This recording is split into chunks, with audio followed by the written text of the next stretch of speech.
మనకి మహిమ కలుగును గాక. క్రీస్తునందు ప్రియ దేవుని వాళ్ళరా, దేవుని యొక్క మహాకృపను బట్టి తన కుమారుడు మలాక్షమైనటువంటి క్రీస్తు యేసుల ద్వారా పరిశుద్ధాత్మ ప్రేరేపణతో దేవుడు మనకిచ్చినటువంటి ఈ మంచి అవకాశాన్ని బట్టి మన కన్న తండ్రి అయినటువంటి దేవునికి హృదయపూర్వకంగా మనందరి ద్వారా కృతజ్ఞతాస్తుతులు స్తోత్రాలు చెల్లిస్తూ, మరి దేవుడు ఇచ్చినటువంటి అవకాశం మేరకి, దైవజనుల యొక్క ప్రేరేపణ మేరకి దేవుడు తన కృప చేత ఈ భూమి మీద ఉన్నటువంటి కాలానుగుణముగా 2024 సంవత్సరము జనవరి మొదలుకొని ఈ డిసెంబరు చివరి ఆదివారం వరకు కూడా ఈ విధంగా దేవుడు మనల్ని అందరినీ కూడా క్షేమకరంగా మనకున్నటువంటి స్థితిగతులను బట్టి, మనకున్నటువంటి ఆలోచనలను బట్టి, మనకున్నటువంటి బలహీనతలను బట్టి, మనకున్నటువంటి ఆరోగ్యాన్ని బట్టి దేవుడిచ్చినటువంటి కృప చేత ఈ విధముగా దేవుని యొక్క సన్నిధిలో, దేవుని యొక్క సమూహంలో మనందరం కూడా చేరి ఈ విధంగా దేవుడిని గణపరచడానికి, దేవుడిని స్తుతించడానికి, దేవుడు మన పట్ల, మన కుటుంబాల పట్ల,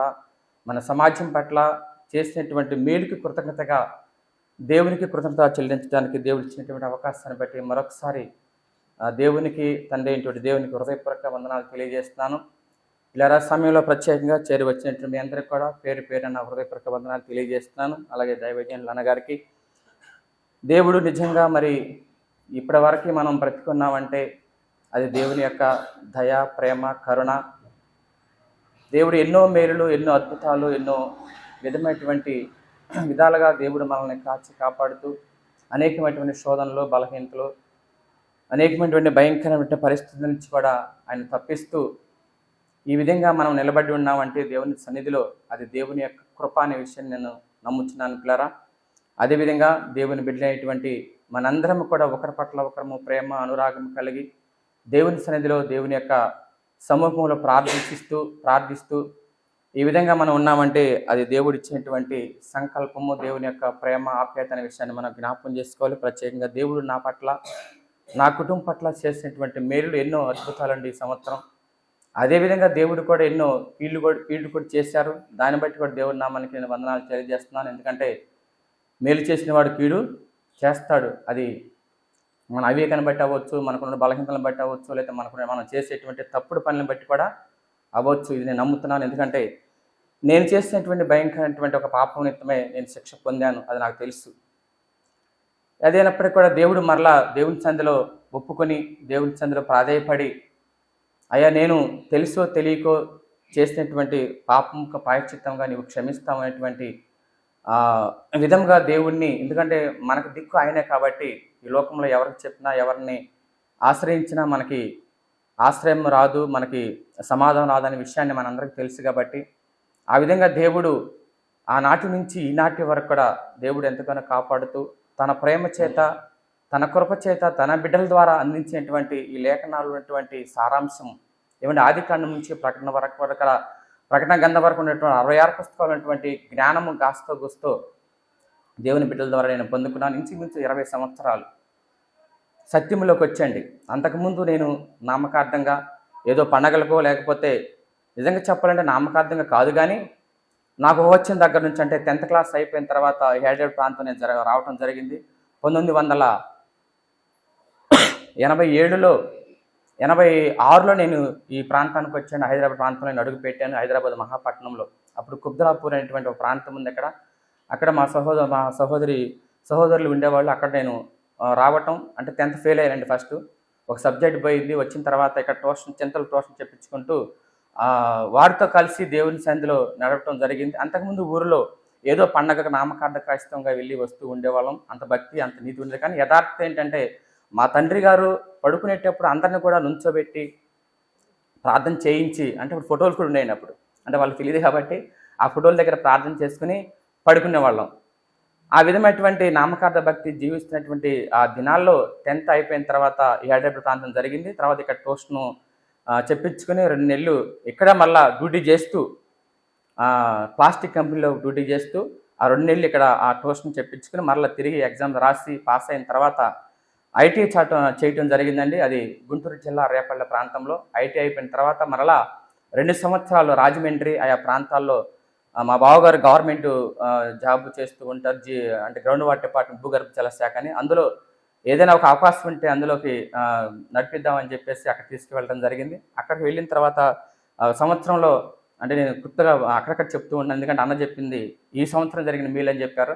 మీ అందరికీ కొంచెం తెలియవచ్చు తెలియకపోవచ్చు నా గురించి, కాబట్టి ఇచ్చిన అవకాశాన్ని నేను సద్వినియోగం చేసుకోవాలని చెప్పేసి అనుకుంటున్నాను. ఆ విధంగా 2 సంవత్సరాలు అక్కడ ఉన్నప్పుడు అక్కడ ఉన్న పరిస్థితులను బట్టి ఎలాంటి అవకాశం నాకు లేకపోవటం వలన అక్కడ ఉన్నటువంటి పరిస్థితులను బట్టి మళ్ళీ తిరిగి హైదరాబాద్ రావడం జరిగిందని 1992లో వచ్చిన తర్వాత 93, 94 అప్రెంటిస్ చేశాను. ఇక్కడ ప్రాగా టూల్స్ కవాడిగూడ. అక్కడ అప్రెంటిస్ చేసిన తర్వాత అప్పటికి కూడా నాకు నిజమైనటువంటి సత్యం తెలియదు ఇంకా. ఆ తర్వాత 2010లో 2008 సంవత్సరంలోనే మరి ఈ సత్యాన్ని నేను వినటం జరిగింది. అందులో మొట్టమొదటి వ్యక్తి డాక్టర్ బి జాన్ గారు. మీ అందరికీ తెలుసు, ఇక్కడ వాళ్ళు తెలియని వాళ్ళంటే ఎవరు లేరు. ఒక సహోదరుడు నన్ను తీసుకువెళ్ళాడు. అక్కడ వాక్యానికి తీసుకువెళ్ళినప్పుడు ఆయన ఇదే క్రిస్మస్ టైంలో ఒక వాక్యాన్ని బోధించారు. అదే నిజమైనటువంటి క్రిస్మస్ ఎప్పుడు 25 క్రిస్మస్ కాదని. అప్పుడు నేను ఏదో తిట్టుకున్నాను, మనసులో అనుకున్నాను, వీరందరూ కూడా ఇంత మేధావులు ప్రపంచం అంతా చేస్తుంటే వీళ్ళు చేయకూడదని చెప్పేసి అంటున్నారని చెప్పేసి చూసినప్పుడు మళ్ళీ ఆలోచన కలిగింది. నిజమే కదా, వాక్యానుసారమే కదా, వాక్యానుసారంగా ఉండాలి కదని చెప్పేసి ఆలోచించి అలాగా 4-5 సబ్జెక్టులు విన్న తర్వాత విజయ్ కుమార్ అనేటువంటి ఒక అన్నగారు మాకు పరిచయం జరిగింది. అది BYU నుంచి. ఆ విధంగా మరి వారితో కలిసి దేవుని యొక్క సహవాసంలో, దేవుని యొక్క పనిలో, దేవుని యొక్క సత్యంలో నాటడం జరిగింది. ఆ తర్వాత ఇంచుమించు 2010-11 టైంలోనే అన్నగారు పరిచయం జరిగింది. ఒక బ్యానర్ కట్టామండి. అంటే 2008లో ఒక మీటింగ్ చేసాం ఇక్కడ సునీల్ అన్న ద్వారా. ఆ బ్యానర్ కట్టినప్పుడు చిరంజీవి ఆ బ్యానర్ చూసి ఓహో మన వాళ్ళు ఇక్కడ కూడా ఉన్నారు అనేటువంటి విధంతో ఆయన బ్యానర్ చూసి అన్నకు ఫోన్ చేసినప్పుడు అన్న అన్నారు, ఆయన సామాన్ అనే అతను ఉంటాడని అక్కడ సూరారంలో, అతను మీరు కాంటాక్ట్ అవ్వండి అని చెప్పేసి అప్పుడు ఇద్దరం కలిసి ఒక రోజు సాయంత్రం నేను చిరంజీవి కలిసి మా అన్నగారి చర్చికి వెళ్ళడం జరిగింది. అక్కడికి వెళ్ళిన తర్వాత నన్ను మళ్ళీ అక్కడి నుంచి సాయంత్రం నన్ను మా అన్నగారిని అక్కడ ఉన్నటువంటి వారందరినీ కూడా అన్న దగ్గర తీసుకెళ్ళడం జరిగింది. అప్పుడు అక్కడ దయానంద నగర్ కింద ఒక రూమ్ ఉండేది. అక్కడ అన్నగారు క్లాసులు చెప్తూ ఉండేవాళ్ళు. మన లక్ష్మణ్, ముఖ్యంగా సంతోష్, అలాగే ప్రదీప్ వారు వస్తూ ఉండేవాళ్ళు, అనిల్ కూడా వస్తూ ఉండేవాళ్ళు. వీళ్ళందరూ కూడా అప్పటికి మీరందరూ కూడా ఎవరు లేరు, అంటే ఉన్నారు కానీ మీకు అంత పరిచయం లేదు. సరే, ఆ విధంగా మరి అన్నతో కలిసి ఆనాటి నుంచి ఈనాటి వరకు కూడా, ఎందుకంటే అన్న వాక్యం విన్నప్పుడు కూడా ఎన్నో లోతైనటువంటి ఎన్నో ఆత్మీయటువంటి మేలులు నేను పొందుకున్నాను అన్న ద్వారా. అలాగే దైవజనుల ద్వారా కూడా అనేకమైనటువంటి విషయాలు నేను పొందుకున్నాను. ఆనాటి నుంచి సత్యాన్ని చేతపట్టుకొని సాధ్యంత వరకు నాకున్నటువంటి జ్ఞానం మేరకి, నాకున్నటువంటి శక్తి మేరకి, నాకున్నటువంటి అవకాశాల మేరకి దేవుని మాటలు వింటూ వినిపిస్తూ ఈ విధంగా ముందుకు సాగటం జరుగుతుంది. పిల్లరా, దేవుని యొక్క మహాకృపను బట్టి 2024 సంవత్సరం జనవరి నుంచి ఇప్పటి వరకు కూడా దేవుడు అనేకమైనటువంటి మేలు చేశాడు. అందులో ప్రాముఖ్యంగా మీ అందరికీ తెలుసు, ఫిబ్రవరి నెల, మరి అంతకుముందు నవంబర్ నుంచి కూడా, అంటే 2023 నవంబర్ నుంచి కూడా నేను ఒక బలహీనతో బాధపడుతూ ఉన్నప్పుడు, అంటే కాలు నాకు 2007 సంవత్సరంలో యాక్సిడెంట్ అయిందండి. కాలు యాక్సిడెంట్ అయింది. బస్సు టైర్ కింద కాలు వెళ్ళిపోయి బస్సుతో పాటు కూడా నేను 4-5 రౌండ్లు తిరగటం జరిగింది. కానీ ఇంత బ్లడ్ రాలేదు, ఇంత బోన్ కూడా ఫ్రాక్చర్ అవ్వలేదు. కానీ మజిల్స్ అన్ని కూడా ప్రెస్ అయిపోవటం వలన ఒక 3 నెలలు ఆ రోజు కూడా ఆపరేషన్, అప్పుడు కూడా నేను 3 నెలలు బెడ్ మీద ఉండటం జరిగింది. అందులో BBR బాలనగర్లో ఉన్నటువంటి హాస్పిటల్లో వెళ్ళి అక్కడ జాయిన్ అవ్వడం జరిగింది. ఆ తర్వాత దేవుని యొక్క మహాకృపను బట్టి దేవుడు తన బిడ్డల్ని ఎంతగా ఆయన ఆశ్రయించాడు అనేది దానికి సాక్షిగా ఆ మరణపై నుంచి దేవుడు తప్పించాడు. రెండో మరణం, నేను అన్నగారు బోడమండ నుంచి వస్తున్నాం. ఒకరోజు నైట్, అన్న గుర్తుందో లేదు, చింతల బస్ స్టాప్లో అది భయంకరమైన యాక్సిడెంట్. నిజంగా ఇద్దరం కూడా చనిపోవాల్సిన పరిస్థితేనండి. బస్సు కరెక్ట్గా మా దగ్గరకు వచ్చి ఆగింది. అది స్లిప్ అయిపోయి అన్న నడిపిస్తున్నారు బండి, ఇద్దరం కలిసి పడ్డాం, రోడ్డు మీద పడ్డాం. అప్పుడు ధర్మనగర్ మాకు పరిచయం లేదు.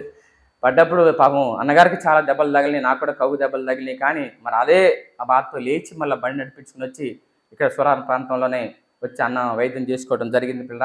ఆ విధంగా ఆ తర్వాత భయంకరమైనటువంటి ఎన్నో యాక్సిడెంట్లు, ఎన్నో భయంకరమైన పరిస్థితులు, అనారోగ్యాలు జరగడం జరిగింది. వాటన్నింటి కొరకు కాపాడుతూ ప్రత్యేకంగా 2024 సంవత్సరం ఫిబ్రవరి నెలలో ఆపరేషన్ అవ్వడం జరిగింది. నాకు మీ అందరికీ తెలుసు. దాని విషయంలో కూడా 3 నెలలు నేను బెడ్ రెస్ట్లో ఉన్నప్పుడు దేవుడు తన కృప చేత చాలామంది, నేను ఇంచుమించు 5 కేసులు విన్నానండి, ఇదే ఆపరేషన్ జరిగిన వారు చనిపోయినటువంటి పరిస్థితి. కానీ దేవుడు తన కృప చేత, దేవుని యొక్క దృష్టిలో, దేవుని యొక్క సంకల్పంలో మనం ఉన్నాము. నేనున్నాను కాబట్టి దేవుడు తన కృప చేత నన్ను కాచి కాపాడి, ఆ విధంగానే మరి ఆ విషయంలో కూడా చాలామంది అండి నాకు తెలిసినటువంటి సేవకులు కానివ్వండి, విశ్వాసులు కానివ్వండి, అనేక మంది ఎన్నో విధాలుగా సహాయపడ్డారు. ముఖ్యంగా ప్రార్థన చేశారు, వారు ఆదరించారు. వారు నాకు చేసిన సహాయాన్ని బట్టి నేను వారికి హృదయపూర్వకంగా నేను కృతజ్ఞతలు చెల్లిస్తున్నాను. అటు వారిలో ఇక్కడున్న వారు ఉన్నారు, బయట ఉన్నవారు ఉన్నారు. కాబట్టి ఆ విధంగా దేవుడు కాచి కాపాడి ఈ విధంగా నిలబడడానికి దేవుడు ఇచ్చిన శక్తి సామర్థ్యాలను బట్టి దేవుడు నామానికి వందనాలు. మరొక విషయం ఏంటంటే, దేవుడు తన కృప చేత మరి దయానందనగర్ ప్రాంతంలో మా తమ్ముడు అలాగే ఉన్నటువంటి ఒక 5-6 కుటుంబాలు వారందరూ కలిసి దేవుని వాక్యం వినిపించడానికి దేవుని యొక్క సంఘంగా కూడుకొని నన్ను పిలిపించుకొని వారు వాక్యం చెప్పించుకోవడం జరుగుతుంది. పిల్లలు అందరికీ మీకు తెలుసు. దాని విషయంలో కూడా దేవుడు ఎన్నో గొప్ప మేళ్ళు అక్కడ చేస్తూ ఉన్నాడు. ఎన్నో కార్యక్రమాలు అక్కడ చేపడుతూ ఉన్నాం. విజ్ఞాపన కూడిక, గృహ కూడికలు, ప్రతి నెల ప్రతి ఇంటిలో గృహ కూడిక ఇప్పటి వరకు కూడా అవి జరుగుతూనే వస్తూ ఉన్నాయి. మరి ఆ విధంగా దేవుడు నడిపిస్తూ ఉన్నాడు. దేవుని యొక్క కృపను బట్టి నేను నేర్చుకుంటూ నాకు నేర్పించినటువంటి పాటలు, నాకు నేర్పించేటువంటి జ్ఞానంతో దేవుని పట్ల నేను కూడా నమ్మకంగా ఉంటూ కొందరినైనా దేవుని వైపు నడిపించాలి, దేవునిలోకి రక్షణలోకి నడిపించాలి, ముఖ్యంగా సత్యాన్ని తెలియచేయాలనేటువంటి ఆశతో ఆత్రతో ఆ విధంగా నేను వెళ్ళటం జరుగుతుంది. అక్కడ నడిపించడం జరుగుతుంది. ఇప్పుడు ఎన్నో కార్యక్రమాలు అక్కడ చేస్తూ ఉన్నాం. అందులో భాగంగానే ఇక్కడ కూడా మరి దేవుని యొక్క ప్రేమ చేత మరి అన్నగారి యొక్క వాక్యాన్ని బట్టి, మీ యొక్క సహవాసాన్ని బట్టి, మీ యొక్క ప్రేమను బట్టి ఇక్కడ కూడా నేను నడవడం జరుగుతుంది పిల్లరా. కాబట్టి ఏదేమైనప్పుడు కూడా మనందరం కలిసి ఐక్యత, ప్రేమ, సమాధానంతో దేవుడు మనకిచ్చినటువంటి ఆయుష్కాలం మేరకి, ఏమండి దీర్ఘ ఆయుష్కాలం మేరకంటే మనకిచ్చిన ఆయుష్కాలం మేరకు మనం బ్రతకాలంటే దేవుని యొక్క ఆజ్ఞను, దేవుని యొక్క కట్టడలను పాటిస్తూ ఆ విధంగా నడుస్తూ దేవుని యొక్క ప్రేమలో కొనసాగటానికి దేవుడు మనకిస్తున్న కృపకై మరొకసారి నేను హృదయపూర్వక వందనాలు తెలియజేస్తున్నాను. అలాగే మీ అందరూ కూడా నా పట్ల చేసినటువంటి సహాయాన్ని బట్టి, నా పట్ల చేసినటువంటి మేలును బట్టి మీ అందరికీ ప్రత్యేకంగా మరొకసారి ప్రతి ఒక్కరు కూడా నా హృదయపూర్వక వందనాలు తెలియజేస్తున్నాను. కాబట్టి ఇంకా దేవునిలో నేను ఎదగాలి, దేవునిలో నమ్మకంగా ఉండాలి. ఎక్కడున్నప్పటికీ నాకు వారు వీరని నాకు వ్యత్యాసం లేదండి. కానీ సత్యం ఎక్కడుంటే అక్కడ వెళ్తాను, అక్కడ వింటాను. అందులో ఏదైతే సత్యం ఉంటో అది గ్రహిస్తాను, మిగిలింది విడిచిపెడతాను. ఏ సంఘము, ఏ సంస్థ, ఏ వ్యక్తి అనే భేదం నాకు లేదు. కాబట్టి బైబిల్ ముఖ్యం. బైబిల్లో ఉన్నటువంటి వాక్యము మనకు ముఖ్యం, దేవుడు మనకు ముఖ్యం, యేసుక్రీస్తు వారు మనకు ముఖ్యం, పరిశుద్ధాత్ముడు మనకు ముఖ్యం. కాబట్టి వీరు ముగ్గురిని మించినటువంటి మేధావులు ఈ భూమి మీద ఎవరు లేరు. కాబట్టి ఉన్నారు, దేవుని యొక్క కృప చేత దేవుడు ఇచ్చిన జ్ఞానంతో బోధిస్తూ అనేక మందిని సమకూర్చేవారు ఉన్నారు. కానీ వారందరిని బట్టి కూడా నేను మరొకసారి హృదయపూర్వక వందనాలు తెలియజేస్తున్నాను. అటు వారిలో ఒకరిగా అన్న రమేష్ అన్న గారి ద్వారా ఎక్కువ పాఠాలు నేర్చుకోవటం, ఎక్కువ కాలం గడపటం, ప్రస్తుతం ప్రజెంట్ కూడా ఇంచుమించు 2010-11 ఆ సంవత్సరాలు మొదలుకొని ఇప్పటి వరకు, అంటే ఇంచుమించు ఎంత అవుతుందండి, 24 సంవత్సరాలు, 23 సంవత్సరాలతో కలిసి అన్నతో సహవాసం చేయడం జరుగుతుంది పిల్లారా. 14 సంవత్సరాలు, 14-15 సంవత్సరాలు అన్నతో కలిసి. అంతకుముందు 5 సంవత్సరాలు నేను వేరే వాళ్ళతో కలిసి సహవాసం చేయటం, ఎన్నో మీటింగ్లు పెట్టాం, ఎన్నో సెమినార్లు పెట్టాం, ఎన్నో క్లాసులు పెట్టాం. అదేవిధంగా సోలారంలో కూడా మరి తమ్ముడు చిరంజీవి పరిచయం అయిన తర్వాత ఇరువురం కలిసి ఎంత పరిచయం చేస్తామో అది మాకు తెలుసు, దేవుడికి తెలుసు, ఇక్కడ వారు కొంతమందికి తెలుసు. తర్వాత పరిచయం ఏంటి మీ అందరితో కలిసి ఈ విధంగా ఈ ప్రేమలో కొనసాగడానికి దేవుడు ఇచ్చినటువంటి అవకాశాన్ని బట్టి మరొకసారి మనందరి తరపున, నా తరపున దేవుడికి కృతజ్ఞతలు చెల్లిస్తాను. ఇంకా దేవుళ్ళని ఎదగాలి.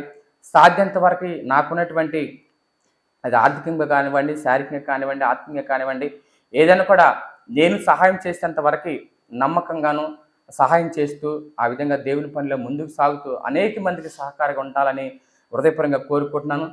కానీ ఒక విషయం చెప్పాలి, నేను చెప్పకూడదు కానీ అవకాశం వచ్చింది కాబట్టి నేను చెప్తున్నాను. ఈ సంవత్సరం దేవుడు నాకు ఒక ప్రేరేపణ ఇచ్చాడండి. ముసలి వాళ్ళు, ఏమీ లేని వాళ్ళు, ఆర్థికంగా ఉన్న వాళ్ళకి నేను సహాయం చేయాలని చెప్పేసి అనుకున్నాను. అది శారీరక విషయంలో కానివ్వండి, ఆత్మీయ విషయంలో, ముఖ్యంగా శారీరక విషయంలో కూడా. అలాగే ముగ్గురికి నేను దుప్పట్లు పంచడం జరిగిందండి. నా స్వయం, నా డబ్బుతో వారికి జరిగిన అందులో సహకారిగా, అంటే నాతో కలిసి ఆ కార్యక్రమంలో పాల్గొన్నటువంటి అన్న ధర్మాన్న గారికి కూడా నా హృదయపూర్వక వందనాలు తెలియజేస్తున్నాను. ఇంకా మీరేంటో చెప్పండి, ఎవరైనా సరే, వారు అన్యులు కానీ, ముస్లిం సోదరులు కానీ, అన్ని సోదరులు కానీ, క్రైస్తవులు కానీ, ఎవరైనా సరే దిక్కు లేని పరిస్థితిలో అనాథులుగా ఉండి వారికి ఏ సహాయం లేనప్పుడు తప్పక వారికి సహాయం చేయడానికి నేను సిద్ధంగా ఉన్నాను. కాబట్టి ఎవరైనా సరే, ఏ సంఘస్థులైనా, ఏ మతస్థులైనా, ఎవరైనప్పటికీ కూడా వారికి సహాయం చేయడానికి నేను సిద్ధంగా ఉన్నాను. కాబట్టి ఎవరైనా మీకు తెలిసిన వాళ్ళు ఉంటే, నిజంగా వారు అనాథలైతే నిజంగా ఆర్థిక ఇబ్బందుల్లోనే ఉంటేనే వారికి సహాయం చేయడానికి దేవుడు నాకు ఈ సంవత్సరం ఒక మంచి ప్రేరేపణ ఇచ్చాడు. దాని విషయం నేను ముందుకు సాగాలని చెప్పేసి అనుకుంటున్నాను. మరి దేవుని చిత్తం అయితే వచ్చే సంవత్సరం ఇంకా అనాథులకు కూడా భోజనం పెట్టాలని చెప్పేసి అనుకుంటున్నాను. దాని విషయం కూడా మీరు ప్రార్థన చేయండి. ఎందుకంటే ఫుట్పాత్ మీద ఉన్నటువంటి వారికి కనీసం 3 నెలలకో లేదా 6 నెలలకో ఒకసారి వారికి భోజనం ఏర్పాటు చేయాలని చెప్పేసి అనుకుంటున్నాం.